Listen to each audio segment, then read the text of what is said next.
Hey guys, it's Joe. Just wanted to bring you my first look at the Spirit Kings fight from the Mogu'shan Vaults. In this fight, you're going to be facing 4 Spirit Kings. The first one in our particular run is going to be Ming Sharpfang.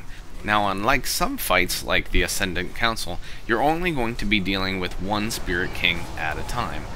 Each one will have its own unique set of abilities, but each Spirit King will have one ability that will continue on throughout the fight, even though they've been defeated. In this case, with Ming, it's going to be Maddening Shout.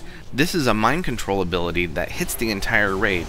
The only way to break other players out is if they take 10k damage from another player. In our case, all we did was stack up behind the boss so that the bear tank could swipe, and we were easily let loose of that.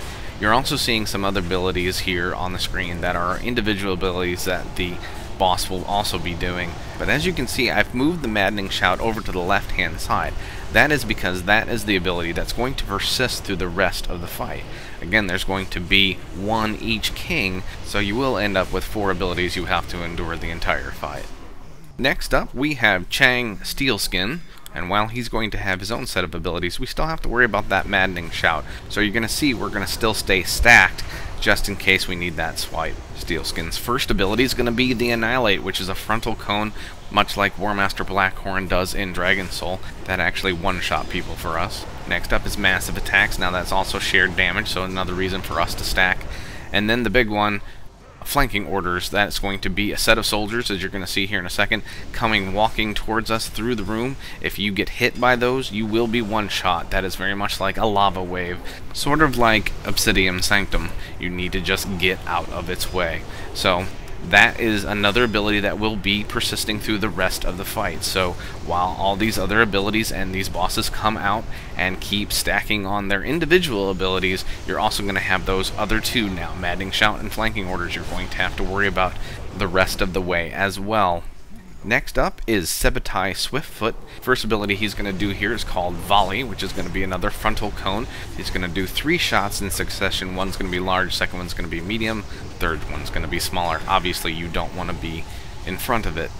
Next is going to be Rain of Arrows, which is very much a hunter thing. You're going to see these arrows come down. As a consequence, anybody caught in it is going to be hit with Pinning Arrow, which will pin you to the ground, inflicting damage until the arrow is destroyed.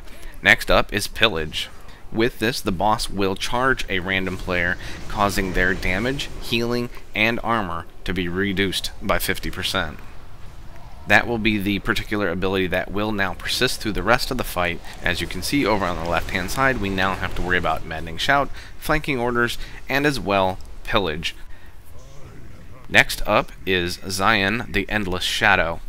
Now, unlike the rest of the bosses, this one we're going to want to spread out about 10 yards apart from each other because of this first ability called Charge Shadows. This does shadow damage that chains from player to player, which is why you want to stay spread out. You're going to see a quick Shadow Blast here on a random player, but after that, Undying Shadows is going to come out. That is going to be inflicting shadow damage every 1 second to players within 10 yards until destroyed.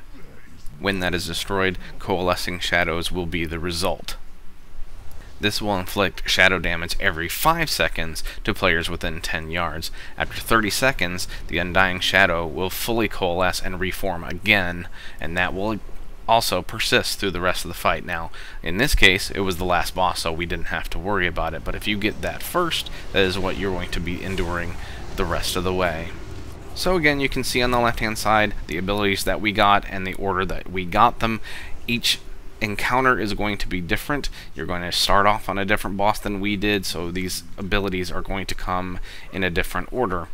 Overall, I really enjoyed this fight. I think it was the best fight so far. Obviously, it's very early. We've only seen 3. One way easy. The second one was really difficult. Only 1 guild was able to get it down out of all the guilds attempting it, or all the groups attempting it. And then this one. But this one feels the most polished. It is very fun. There is so much movement and so many different abilities going on that you have to be focused at all times. Alright guys, I hope you enjoyed this. If you did, please go ahead and like this video, leave a comment below, and definitely subscribe for future videos. Alright, well, thanks again, and take care guys.